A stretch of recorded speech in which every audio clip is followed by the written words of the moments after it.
coming. Hey, folks. Welcome back. Welcome back to me as well. Andy Campbell here. Season 9, episode 23, Rinkcast. Those Hawks are back. Those same ones. Sean, Jimmy, thank you for your lovely podcast last week during the Olympic break. A lot has happened in the hockey world since the last time you were on, we were on. It's a Friday night, and we don't have plans other than to talk to you all about hockey. 1 week from the trade deadline today. 1 week. 1 week from the TDL, and you will see some Hawks on the move, is the guess. Or maybe the fact, the statement. Jimmy, how are you? I love your jersey. Is that a Ruzioni you got there? It is my Ruzioni. Of course, I had to wear it because I'm still in the celebratory mood after Sunday's game against Canada. I mean, what a performance all around. We'll get into it later, but that was one of the best hockey games I've ever watched. Probably the most fun I've had watching a hockey game of that magnitude since 2015 Game 6 between the Tampa Bay Lightning and the Chicago Blackhawks, because, I mean, that was a show. That's awesome. Yeah, no, we're about to get into that. We're going to get into the Olympics in general, and we will talk about that game. We're going to talk about Megan Keller, her golden goal as well. The United States, 2 gold medals, men's and women's team, the most dominant hockey team in the world, you could say. They beat Canada. What was that, the 7th time in a row they beat Canada? Something like that, despite going down 1-0 early and then coming back, tying it up late with a deflection goal, and then Keller with the OT winner. That was awesome. And folks, we're here to talk about the games. We're here to talk about the hockey games. There's been a lot to talk about with both Olympic hockey teams in recent media. That's not the direction we're going. We're going to talk about the hockey because that's the best part. Sean, talk to me about your Olympic experience with one or both of these teams and how good did it all end, and go USA. So I really enjoyed both games. I really liked in the women's championship game, the deflection goal. Hillary Knight was basically like, I'm not being moved. You're not going to move me out of my spot. And she didn't, and deflected that. She literally willed them into that position, which I thought was so awesome. As Jimmy and I said on our previous podcast, the U.S. women's goaltenders allowed 3 goals the entire tournament. It's outrageous. 2, and 1 was in the final to Canada. They only gave up 1 goal to Canada in 2 games. Yep, and they pounded Canada in the first game. Jeff Merrick and Greg Wyshynski was on MVS with Merrick, and they were talking about. Greg Wyshynski was saying for the men. The women obviously dominated Canada. It was kind of a changing of the guard in terms of both teams, where they had Abby Murphy's younger, Hillary Knight, and Megan Coyne-Schofield, and all. They've been to several Olympics. They're older. It's kind of a changing of the guard in that regard. A lot of guard there. And then on the men's team, them beating Canada, was amazing that the U.S. beat Canada despite being outplayed in that game. I think the better effort for the U.S. playing Canada was probably in the World Cup or in the Four Nations face-off, where the U.S. dominated that game and Jordan Binnington just wouldn't let them win that one. This one, it was the opposite. Connor Hellebuyck wouldn't let Canada win this one. So, but Wyshynski brought up a great point. This is just this is the first step in the U.S. American-born players asserting that they're as good, if not better, than Canadian-born players. Because Canadian players, according to Wyshynski, assumed that if you were born in Canada, it was your birthright to be better than U.S.-born players. Yeah. It was that assumption. And this is just the first step. When if the U.S. keep winning, as Jimmy pointed out in a text message with us, the U.S. have won 2 of the last 3 World Junior Championships, 2 of the last World Championship. Now the Olympic gold. These are steps to dispelling the myth that if you were born Canadian, you're a better hockey player. Mm-hmm. And I think that's something that's lost in all of this. That was one of the big things that came out of this victory. Even the jersey manufacturers. Nike made the jerseys, I believe, right? They manufactured more Canadian jerseys because they assumed Canada was going to win. You couldn't get a USA jersey after they won. No, I know. I looked. I don't even know if you can get one right now. You can't. I went to a Dick's Sporting Goods in Schaumburg that afternoon, and they were gone. That's awesome. Jimmy, you mentioned something similar. You said we might be entering the golden era of USA hockey just based on the development program, the World Juniors. Are we well on our way here? It's a young team right now. Young team. Absolutely. This is somehow both a cherry on top and a launching point for U.S. hockey. Because the men's World Juniors team has won 3 out of the last 5 World Junior championships. I think they've won they won this previous World Championship last summer. Obviously, great game in the Four Nations. Men's gold this year. I mean, it can only go up from here. I think, and I can't remember what it was. I'm going to fish it out real quick. I sent you guys a tweet, and someone had predicted just how big men's hockey was. Oh, yeah. They said there'd be over 100,000 members. Wasn't it over 10,000 or 100,000 members of USA Hockey by this point in time during the Vancouver Olympics, I believe. Yep. And and they were dead. Was it Frank Saravelli? It was a very old tweet. Ironically, it was a tweet from like 2011. Yep, it was after the Vancouver Olympics. Yeah, like after the Vancouver Olympics, like there was a huge influx of American U.S. kids getting into hockey because of the 2010 Olympics and how close we came. I mean, just think of how like this is going to be like. This is going to precipitate a huge interest in the young kids. And like, did you guys hear Turco's post-game, like post-Olympic speech, like after the game? It was one of the most incredible, like heartfelt. Oh, Tirico? Tirico. Yeah, that's awesome. Yeah. Like, he's perfect. Sorry, I gotta make some money, Turco. But Tirico was just like he said that was completely off the cuff, and he thought of it like 1 minute before they went live with it. It was amazing.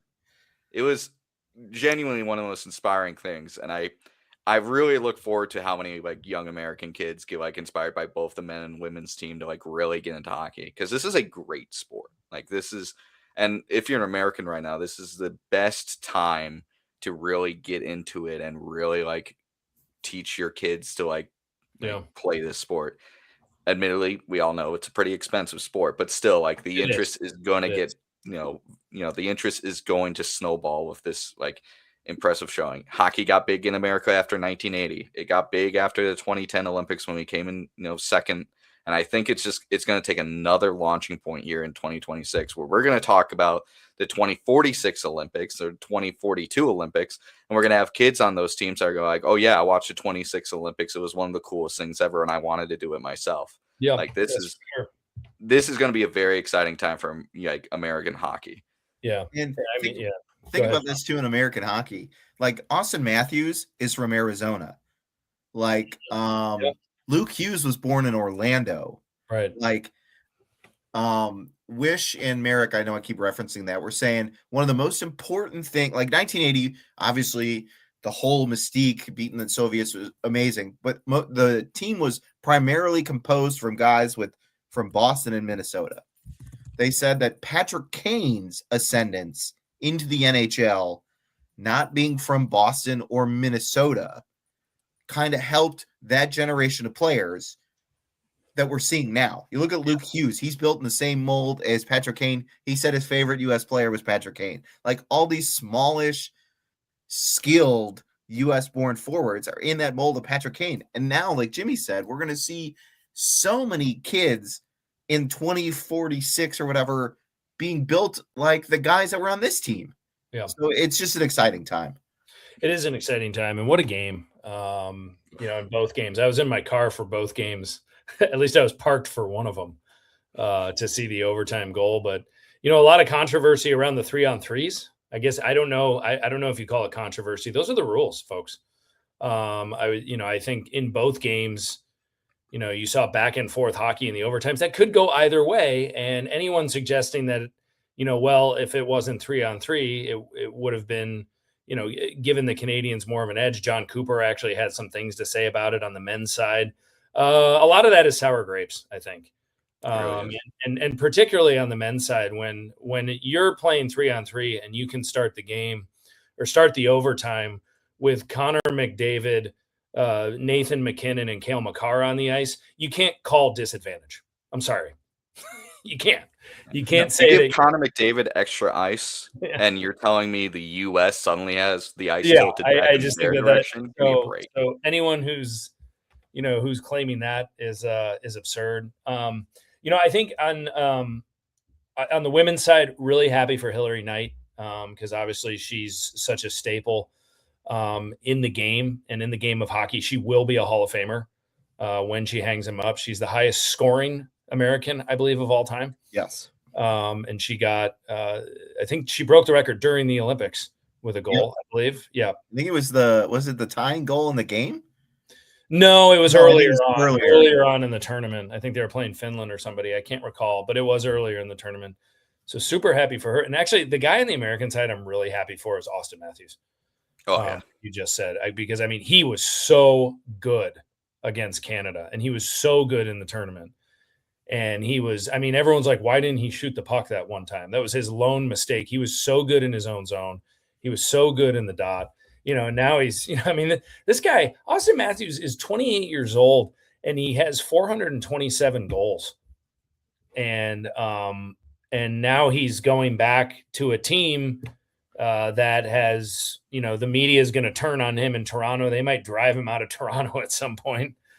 And, he's on a team that hasn't really, they stink. Yeah, they really stink. They really stink right now. And I actually like, and just going back to the men's game and Canada, I mean, I think the U.S. had a better defensive core. Yeah, they had Hellebuck, and Hellebuck was the player of the game. There's no doubt about that. And you can call it a goalie win. Fine, call it that. I don't care. That's hockey. Your goalie can win you the game in a single game. But I think that their defensive core is young and exciting and is going to be around. And you might see that same group actually in the next Olympics. I'm sure there'll be a change here and there. But is Slavin the oldest defenseman? And how old is he? Like 30? Yeah, I don't know. Slavin's stats. Eric would know his blood type, social security number, his high school mascot. Yeah. He's 31. He turns 32 in May. Okay. So maybe he might not be back for the next one, but maybe he will be. But other than that, I mean, maybe not McAvoy, considering how he plays and how often he gets. Well, at any rate, I think you're going to see, to your point, Jimmy, earlier about a younger team. We should see them. The World Cup of Hockey. There's been some news about that. 2028. 2028, they're going to do it. St. Louis supposedly considered one of the locations to play. I don't know. Okay. If I'm. Well, so I'm American. Doug Armstrong, I assume, has a hand in that somewhere. Yeah. So they said more to come on that, but yeah, the World Cup of Hockey, that's only a little bit away. So we'll see best on best again pretty soon. Yeah. And maybe we'll bring back Team North America just to aggravate Andy. Yeah. They might put Connor McDavid on that team again. They might. Yeah. Well, I don't know. You always wonder when Russia is going to be allowed to compete again too. And they were in the last World Cup of Hockey. They were, but I mean, I don't know if they'll be allowed back. I mean, a lot of people thought it should have been the 5 nations, not the 4 nations, and they obviously weren't. So we'll see. I don't know what the timeline on that is, but either way, I mean, everyone will look back on USA Hockey and this Olympics with, a great deal of pride, and where you were when those 2 games were won. You will always remember that. And, whatever things are going on after the fact, people can comment on that. We're going to talk the hockey. So it was good stuff. And now the Hawks are back. Yeah. Same crap, different day. Yay, Blackhawks. We're so back. Yeah, 24 more games. They did a very modern Blackhawk type thing last night. Blew a lead. 2-1 on the road against not a great hockey team, and lost 4-2 with an empty netter, which is too bad. Anyway, they probably won't win. They're not going to make the playoffs. No, they only had like a 1% chance, I think. 1%. They had to go on like a tear the last Way 25. too many teams in front of them. Yep. They will not make the postseason. They might be lottery pick eligible, but I think with your comment, Sean, about 1 week away from the trade deadline, this is where things are going to get very interesting. And with one particular player in the news, it did today when the 32 Thoughts podcast was released, Elliot Friedman's podcast, and it was mentioned that Ilya Mikheyev and the Blackhawks were in contract negotiations at one point talking about an extension, and they could not agree.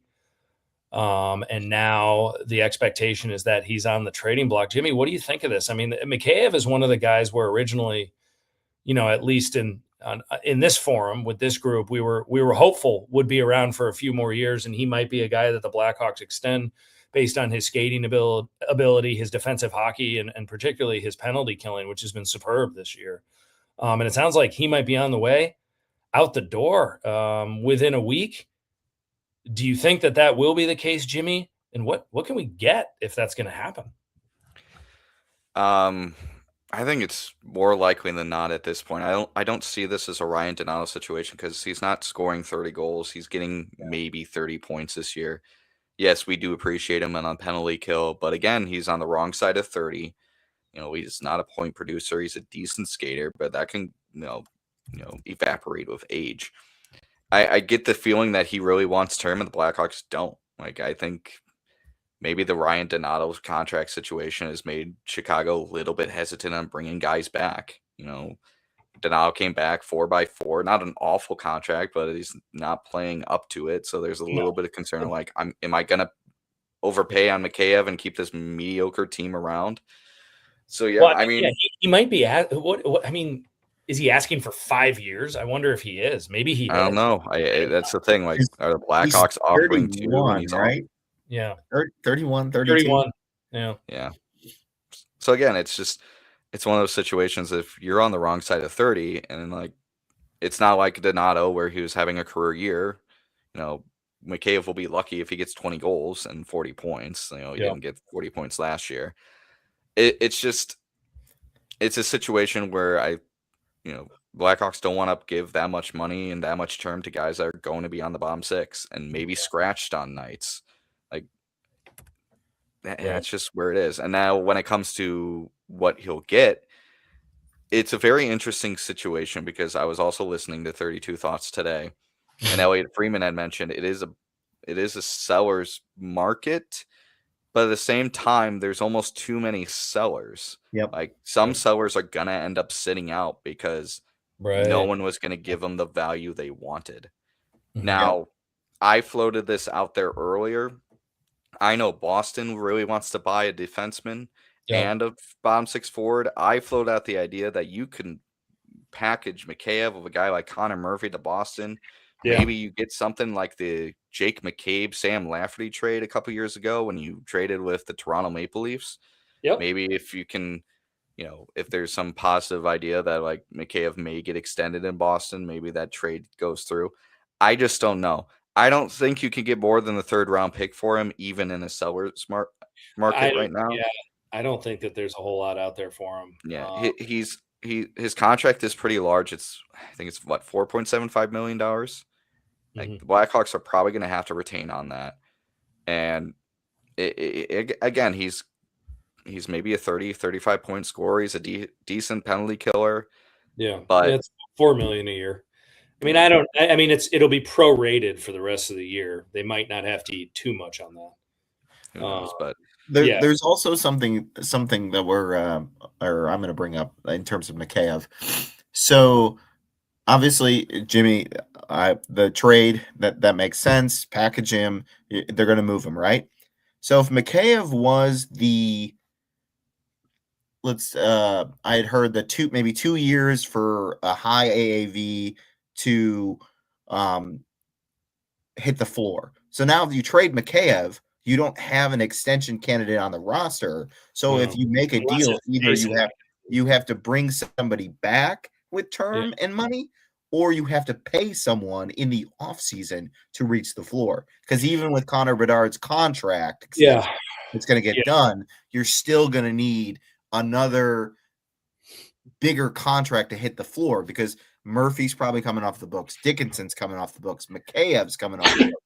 Foligno. Like, those are all contracts that you were paying money to. And even with acquiring Ryan Ellis, I believe Ellis's contract, you still need money to hit the floor. Yeah. I mean, there will be teams out there that will view themselves as cap strapped, trying to extend current players or even dabbling a little in the minimal free agent market that will be where you can trade to take a contract that someone doesn't want anymore. That's what I'm thinking. There's a contract. Yeah. There is a contract out there that I'm really intrigued with. There's a guy that apparently, like, a lot of people think is going to get traded. I'm a big fan of him. Edmonton seems to want to trade him. Mantrapani, like, that's a guy I've heard a lot of noise. He's under contract for next year. He played really well in Calgary, but he is just not figured out in Edmonton. I don't think Knobloch likes him. He doesn't like Edmonton really wants pure bottom six guys. Mantrapani is a guy that's kind of forced into the bottom six. It's a good contract. Yeah. I think it's an okay contract going into next year. Yeah. I think you can trade a guy like Sam Bowman's going to make a lot of desperate moves. Oh, he has a lot of desperate. He has to. Yeah. He has to. I mean, a lot of people think that they missed their window, and they're getting older. I mean, they're getting. They only have what is it? It's 2 more seasons after this. Connor McDavid. Yeah, and I mean they've got the Trent Frederick contract, which is. I mean, I don't know what you do about that. Tristan Jarry might be the worst trade acquisition ever. Their goaltending is just it's just pitiful right now in Edmonton. Where are they in the standings? Bad too. That's why they brought back Paul Coffey. Yeah, they brought back Paul Coffey to work with the defense. Yeah, and Coffey's not a big X's and O's guy, is what I heard the other night. He's not a big X's and O's guy? No, he's more of a, he'll tell you what you did wrong, and he'll encourage you, and he'll be like, he's more of like a pat on the back guy. Yeah. Pat on the back guy, and then come down on you if you keep making the same mistake. But he's not a big, strategic guy. Yeah. I mean, I don't know. I mean, they're in the playoff picture again. I mean, they're second in the Pacific right now. I mean, Edmonton is probably going to make the postseason, but they do need help. They do need to pick up some guys. I mean, would even Connor Murphy be a fit there? Stan Bowman loves guys that he acquired before. Yeah. He acquired him from Arizona.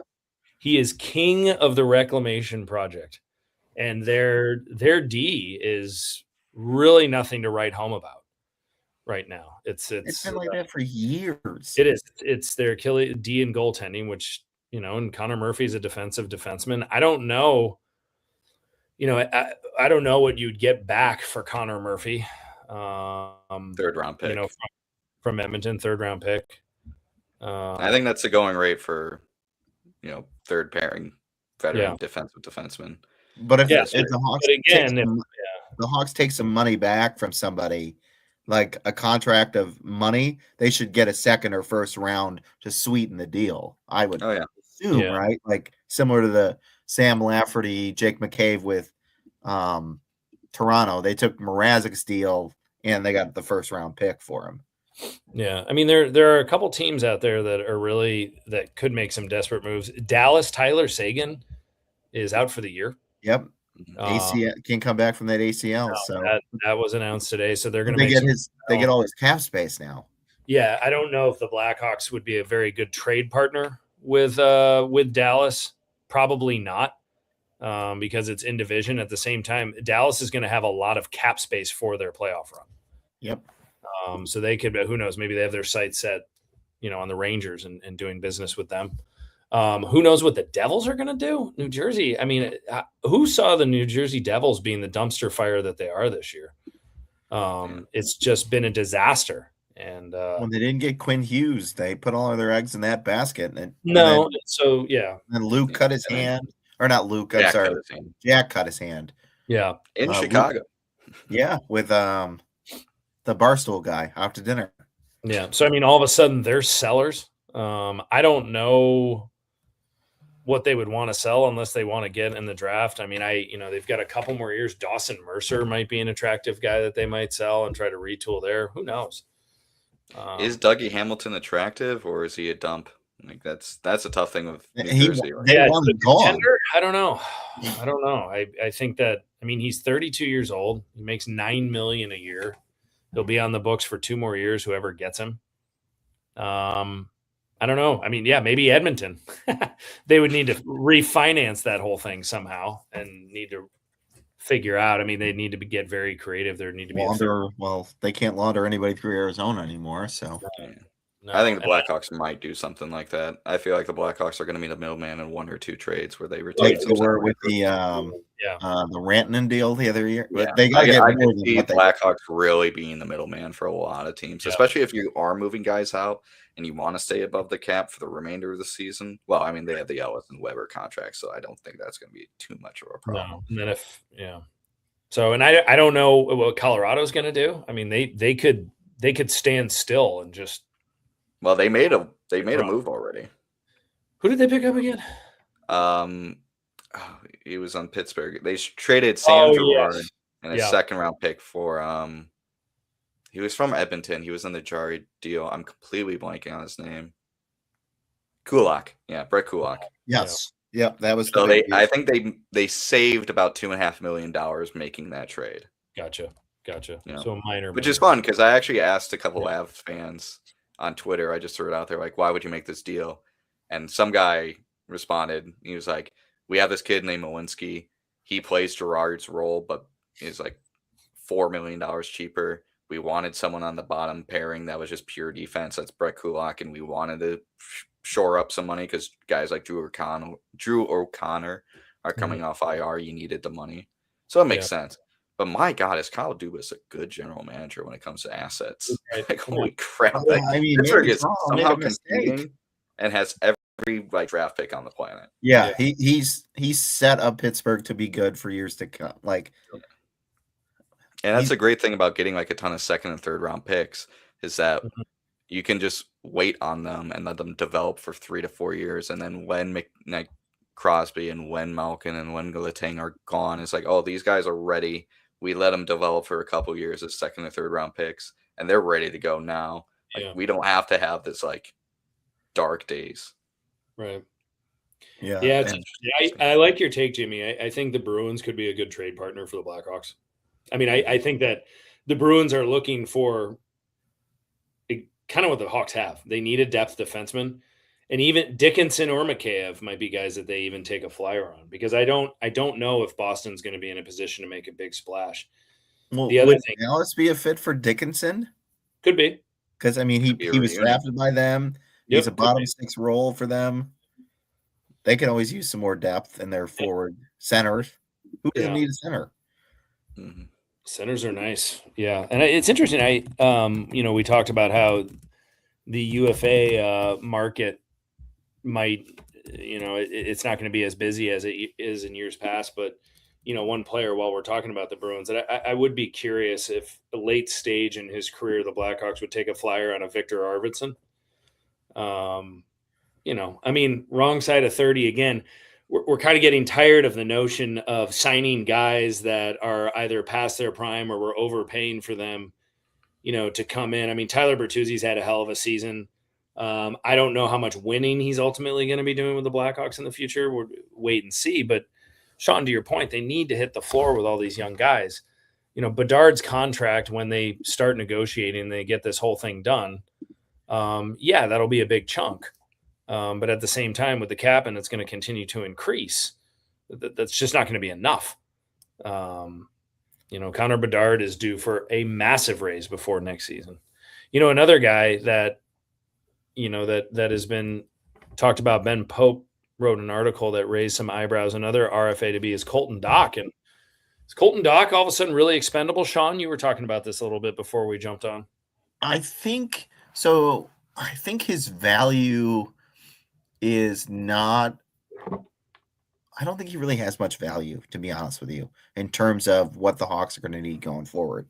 Because in addition to like moving out Dickinson, Mikheyev, I'm trying to think if there's any other forwards. Maybe Foligno retires. That's only 3 forward spots, right? Yeah. You figure Roman Kanserov, that's 1. Antoine Ferrandel, that's 2. So then you only have one forward spot available for all your other forward prospects that are going to join the system next year, like officially go to Rockford or in the NHL, like Van Acker, Sacha Boerve, AJ Spellacy, like you're going to have spots available for guys who, Colton Dach hits people and he fights, but like, at what point is that really any value? He can't score. You can't move him up and down the lineup. Like, they sent him down to Rockford before the Olympic break to try to refine that. Mm-hmm. I think he's a candidate. Him and Landon Slaggert are candidates to just move on from, or you deal them for somebody who fills that role. But I don't think Colton Dach is not somebody we're waiting on and we're going to hope develops into something. I think, he is what he is. He's he's a fourth line forward who hits people. And if you can find those guys, you should be able to find them. So maybe Colton Dach becomes expendable with this next forward prospect class of guys coming through the system. Could be. It kind of just feels like the Lucas Reichel situation where Colton Dach has one really good attribute. Like, Reichel was good in zone entries and he was fast. Colton Dach is very physical and he doesn't take penalties. Like, that's a good attribute to have, but it's like, what else is there? I would agree. Guys like Van Acker, like Spellacy, these are guys that are probably going to be bottom six forwards, but I think they just offer way more. Like, Spellacy, I think, is an upgraded version of Colton Dach. If we're just being honest with ourselves, I think he can score better than Dach. I think he's just as physical as Dach. And he can fly. Yeah, he can fly. The kid can skate. Yeah. I could not agree more. I mean, I like Colton Dach. I mean, he's fine, but ultimately he might just be a guy. Like, I don't know if there's any real big upside. I think at this point they were hoping to get a little bit more out of him and have him find the net a little bit more. He was pesky in the beginning. I don't know if the pace caught up to him and the travel and the lifestyle. Maybe he is still pretty young. You don't want to necessarily give up on him, but you're going to have to move guys. Yep. Yeah. You are going to have to, and especially if you are going to take a contract or two in the off season and someone who can play, but someone just doesn't have the room for them because of their contract, you got to throw guys like Colton Dach's name out there in possible deals. So, I think Colton Dach the reason, in my opinion, he's still on the NHL roster is because the Blackhawks are anticipating that they're going to open a roster spot or two via trade of a guy like Mikheyev or Dickinson, and he's going to get some playing time. But I have the sneaking suspicion the Blackhawks are going to have him probably play as much as they can get him to play for the last 20-ish games of the year. And by the end of the year, it's either, okay, we're not going to re-sign you. We'll shop your RFA rights at the draft, but we're just going to non-tender you if we don't get anyone. Or if he figures it out, maybe we'll give you a bridge deal, a 1-2 year deal, maybe a 2-way contract. But I don't see him as trade bait at the deadline. I think you make room for him for the rest of the year just to see if a little bit more runway unlocks something. But I think by the draft, he's either staying or not. Like, we're going to be sitting at the draft being like, hey, his rights are being shopped. Like, he's being shopped around. He's not going to be tendered by this team. No. Yeah, because I also forgot Nick Lardis. Nick Lardis is going to play on this team too. Yeah. So that's what 3 forwards between Frondell, Kancerov, and Lardis. And sneaky name out there. I'll throw this out. Rockford's own Gavin Hayes is having an absolute tear. I called him out in my article, and he's responded by having one of the best stretches in his career, being on the first line. He might be the guy for that role that Dach's playing now. He looks like a better scoring version of Colton Dach. Like, the kid can put the puck in the net. So there's another guy that's going to sneak in and possibly take a fourth line role from Colton Dach. There's so many other guys too. I mean, there's Jack Pridham. Yep. Is he going to sign? I mean, he's aged out, so he's probably going to sign as soon as the Kitchener Rangers season's over. Sasha Boisvert is expected to sign. And so, Rockford is going to be pretty Rockford's going to be good next year. Actually, Yeah, they're going to be really good. They will. Forward group. Yeah, I think they will. And so, yeah, I mean, hopefully with Kanserov and Frondell, you're going to have two elite talents helping the Blackhawks out. But then it leaves those bottom six guys, and guys like Ryan Donato might be in those roles, and there just might not be, a ton of room there for Colton Dach. So we'll see. I don't know. I mean, I think that article really caught a lot of people off guard. Ben Pope's article. It shouldn't, but he wasn't, suggesting that it was terminal. But yeah, there are going to be guys that aren't going to stick around. Some of the young guys, there ain't room for everybody. Excuse me. I was going to say anybody. This team needs everybody. They really do. Yeah, they need all. They need others. They need secondary scoring. I think, especially considering how poorly Frank Nazar has played this year. Like you thought, maybe he's not going to be the number 2 scorer on this team. Like, the gatekeeper put it out there that he has 2 goals. Frank Nazar has 2 goals since Halloween. Yeah, like you can't. If you're going to be, I understand he's dealt with injuries, and I get like even before the injuries, the guy wasn't scoring. Yeah, I mean, 24 points this season. I mean, that's not. I think we're all hoping for a little bit better. And his last 2 games, I mean, he wasn't great last night. No. Yeah, I don't know. Obviously, I think, hopefully with a better dedicated offseason, I still think Frank Nazar is going to be a big part of this team. But yeah, I think you can call it sophomore slump, I guess. But yeah, he could definitely use a little bit of a reset.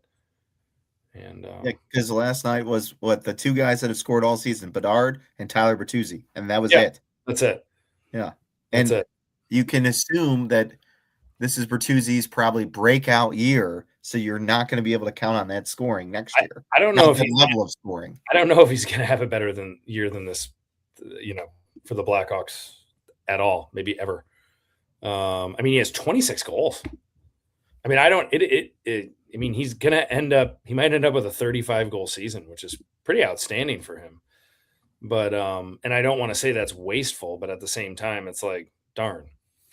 Now, Oliver Moore has come along really well this year, though.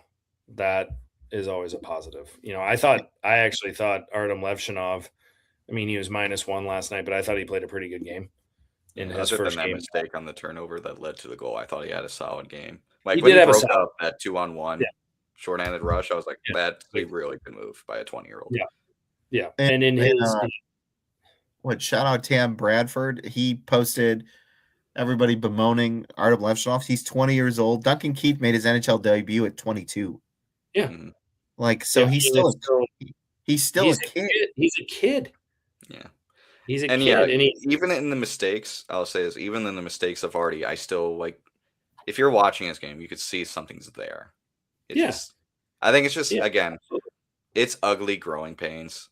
And that's all no one likes ugly growing pains, but what young defenseman not named Matthew Schaefer doesn't go through those? Like Sam Rinsell, the game-winning goal popped off his leg.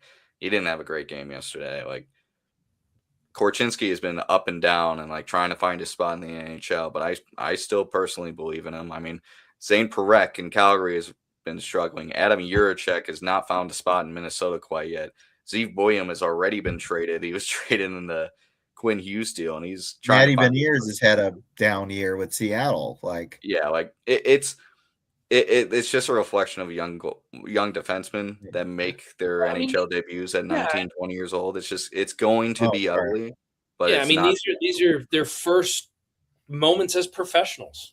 I mean, and Sean, you brought up a really good point. I mean, Duncan Keith and Brent Seabrook, they took a lot of lumps early in their careers. I mean, Duncan Keith was in Norfolk playing for the Admirals for a long time, before he came up. I mean, these are really, really young players that are in roles right now that they're not fully up to. Mm-hmm. And it'll get better. Yeah. It will. It's very much a baptism by fire. Yeah. I think the Blackhawks mentality when it comes to just keep playing these guys, like a lot of people are like, why isn't RD being sent back down? It's like you kind of want to let these kids go through the shit. Like not only that, send him down for who? Yeah. That too. Well, and then if Ryan Mast. Yeah, if Murphy gets traded, I don't want mean, to call him Kaiser's hurt. I mean, that you can make the argument that the Blackhawks in their pipeline have a lot of defensive depth, but other than the guys that are in the NHL right now, Kevin Korchinski and Ethan Del Mastro, both left-handed shot defensemen. There aren't that many more guys beating down the door, that can jump in and play. And so Artem Levshinov and Sam Rinzel, I mean, they have spent time in Rockford before. I mean, with Wyatt Kaiser out in particular, and then Connor Murphy, if he gets traded, these guys their minutes are just going to skyrocket, which should be very interesting. But I don't know. I mean, I don't see you send him down and call someone up situation right now with either Levshinov or Rinzel. So they're just going to keep playing, and they'll be fine. I mean, there's 24 games left this season. You got to figure out or kind of get another baseline number on what you have in those guys. Like you thought what you had in Rinzel last year of the 10 games, that wasn't what he is. So now you got to see what he is now, and then figure out where you go from there with not just Rinzel, but a lot of guys.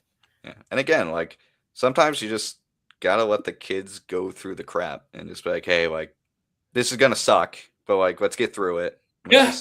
Let's suffer through it. We'll learn from this. We'll be better down the line. And again, like with the Rockford thing, Rockford's out of the playoffs right now. It genuinely would take a miracle for them to make the playoffs based on their schedule and the teams above them in the Central Division. So it's like, it's not like last year where it's like, oh, Levshinov got playoff experience and like guys got really good playoff experience. So like, putting these guys on a playoff run, like that's good for their like future. It's like, okay, you send them down to Rockford. Okay, then what? Like Rockford's not really competitive right now. Like I hate to say it, they're not a competitive team. They're trying to make the playoffs, but they'd have to go on a tear, like beyond measure. So it's just there's not a lot of value there. Yeah. I mean, they had to sign some goalie, a guy off the street basically because Stanislav was taking performance-enhancing drugs. Like that's how bad it is in Rockford in terms of. Yeah, that was bad. Just their Rodriguez. Welcome to Rockford. Well, in another month or so, they're going to make some. Had a great game. Yeah, I mean, who else in the college ranks do they have that they could sign right now other than Sasha? John Mustard. Yep. Julius Sumpf. I think that's how you say his name. They both play for Providence. Yeah. Nathan Bem is too young. He was just drafted. Nestrel's not going anywhere. He's going to go back. He's going to go back. He will definitely go back. But I mean, I don't. Boston University is not having the kind of season that they're used to having. They might not even make the NCAA tournament at this point, and maybe they will. But either way, a long Final Four run doesn't seem like it's really in the cards. In fact, Boston University right now is not even ranked. So after the Hockey East tournament, the decent chance Sasha Boisvert is on his way to Rockford. That'll help. We hope it'll help. We'll get into him another night. But, and then hopefully, depending on when some other seasons end, get a little bit more reinforcements on the way. So well, and it's also the time of year where it's NCAA free agent season and the European League guys. So there'll be some names. NCAA free agent season is always the most overhyped signings of all time. Yeah, Gutman was one. Gutman, yeah. Wyatt Kalyanuk. Wyatt Kalyanuk. Here's another one for you. Kyle Bond. Remember Kyle Bond? Oh, sure. Yeah. Yeah. From Colgate. Like, The Athletic actually put Corey Prime. He was from Colorado College. Oh, either way, I can't remember. Yeah. Just reported. Sorry, I don't mean to intervene. No, you're good. Tonight's this is from Sean Hutchion on Twitter. The NHL trade deadline is just 8 days away. Tonight's #CBJ versus Boston game is being scouted by St. Louis, Chicago, Colorado, New York Rangers, Anaheim, Minnesota, San Jose, Toronto, Detroit, Nashville, Winnipeg, Dallas, and Ottawa. So the Blackhawks are in town for the Boston game. I think that probably gives a little bit more credence to the idea that Boston and Chicago could be making a trade. I know what's his name? Matthias, how do you say his name? Matthias Poitras. I know that's a guy some people think Boston may be selling. Really? I'd be surprised. Apparently, he might be on the block. Wow, I'd be very surprised. I mean, I don't know if he'd be in like a Mikheyev deal. I mean, he's still decent. I'd be interested. I mean, yeah, for sure. Yeah, Matthew Poitras. Yeah, he's only played one game. He's 3 games with them this year. Has a goal, but I mean, he's young. He's only 21. So I don't know. The other thing, I mean, going back to them, I mean, the Providence Bruins, Fabian Lysell has been this huge Bruins prospect. You know, he's a first-round pick, 21st overall in 2021. He's 23 years old, and he can't crack the lineup in Boston. No. You know, I wonder if that's a guy that you could look towards as possibly needing a fresh start.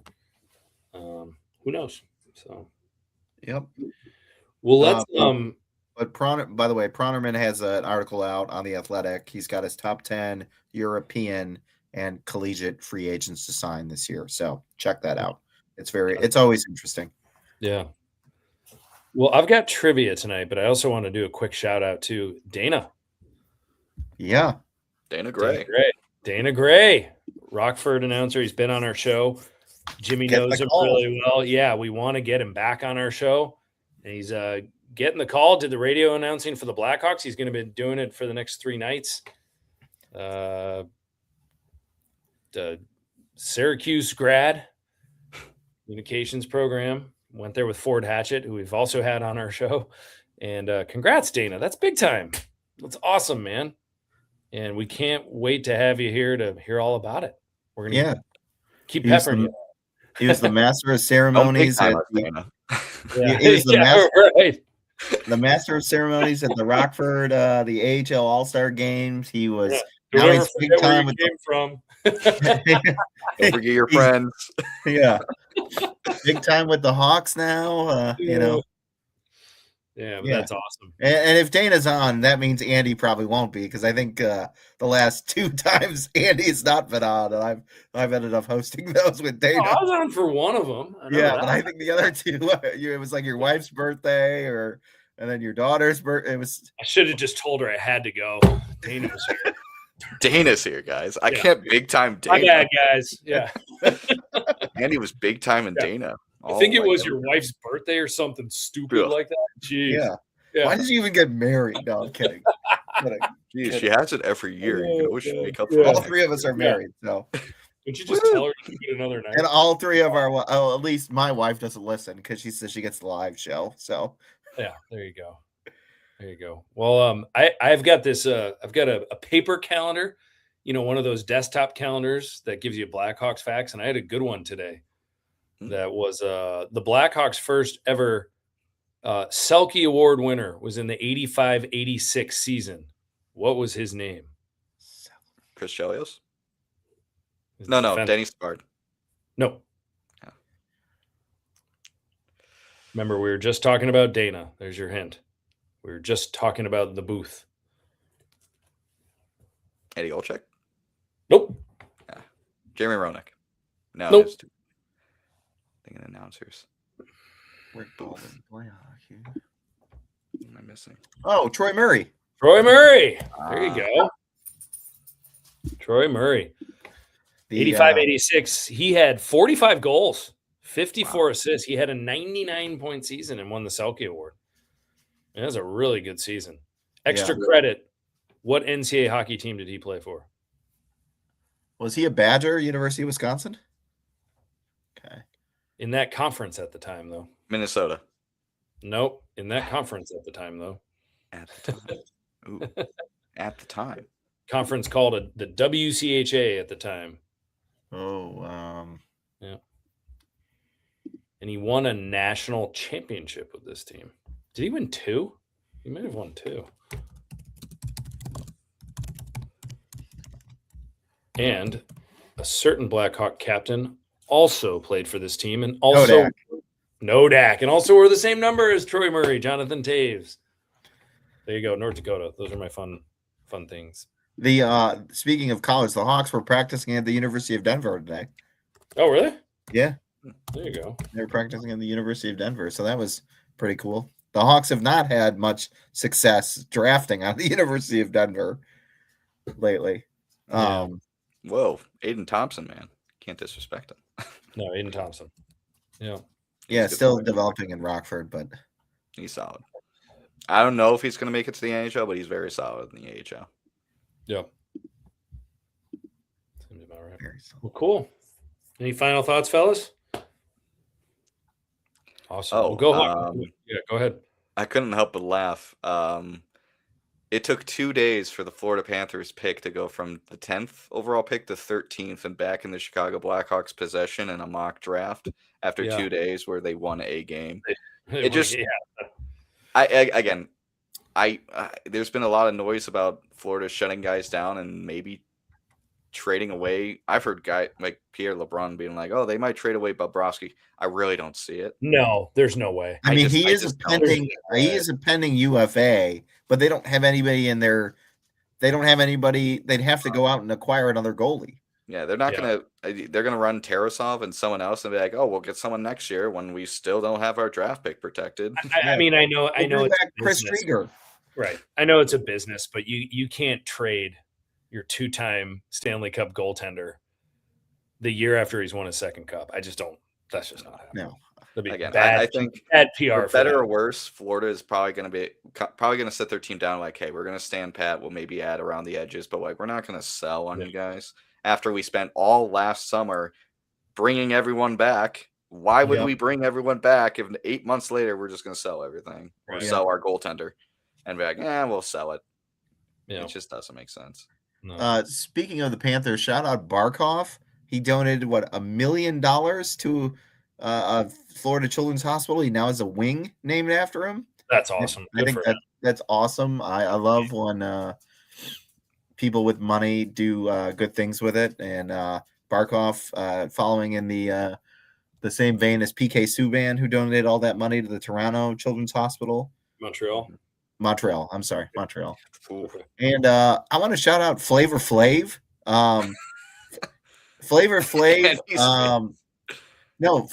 Flavor Flav is he bringing back Flavor of Love, the VH1 show. No, he's gotten the MGM hotels in Vegas to honor all the women Olympic medalists this summer. They're going to have rooms. Awesome. They're going to have a celebration. Also, Flavor Flav is like the official sponsor of the U.S. women's bobsled team. He funded like their entire training. He funded like the repair. Like he funded it. So Flavor Flav is doing a lot for women. It's actually awesome. Yeah, I made a funny face not knowing the news, but that is pretty awesome. Yeah, so Flavor Flav is going to have the women's gold medal team out there. He's going to have any U.S. women's medal winner in Vegas, July 16th through the 19th. Maybe Kylie Kelsey, because she gave him a shout out on her podcast the other day. So awesome. Flavor Flav's third act might be his best act. Flavor Flav. That is fascinating. But hey, I mean, since we're on the topic, big shout out to the U.S. Winter Olympic team in general. Most amount of gold medals we've come back from a Winter Olympics with 12, beating awesome. Our previous record of 10. That's incredible. It's really second only to Norway. Yeah, second only to Norway. Norway is an absolute powerhouse. And one person from Norway had 7 of them. Oh yeah, I saw the picture. Like a skier. He won 6 skiing events. Yeah, that's awesome. Yeah, he was an animal. But the U.S. women were buoyed, the U.S. gold medal or medal count was buoyed by the women who had the most medals of the teams. I believe the U.S. women. I think they won 7 or 8. Yeah, I think they won 8. They had at least 4 gold, 3 or 4 gold medals. They had So shout out to them. I watched the U.S. team win the mixed curling championship. Oh, electric! I tell you. Did they get the bronze in that one? I think. No, that was gold. That was when they did mixed. It was two person team, man and woman. And shout out to the team who called out the Canadian cheaters in the curling. During the event. Yeah, that was cool. Yeah, that was awesome. All right. Well, the 13 NHL games tomorrow night. The Blackhawks have a light skate against the Colorado Avalanche. Geez. So that might be one of those hope for a Bedard goal night, and that's about it. Yeah. We're back there. And then they take on the Mammoth on Sunday? Yeah. Well, anyway, be ready, folks. We're going to try to bring you as much as we can, particularly if the Blackhawks have a trade next week. If the Blackhawks have a trade next week, we might jump on the pod fast. So be ready. And go Hawks and pay attention to the details. A lot will happen. See ya and have a good night.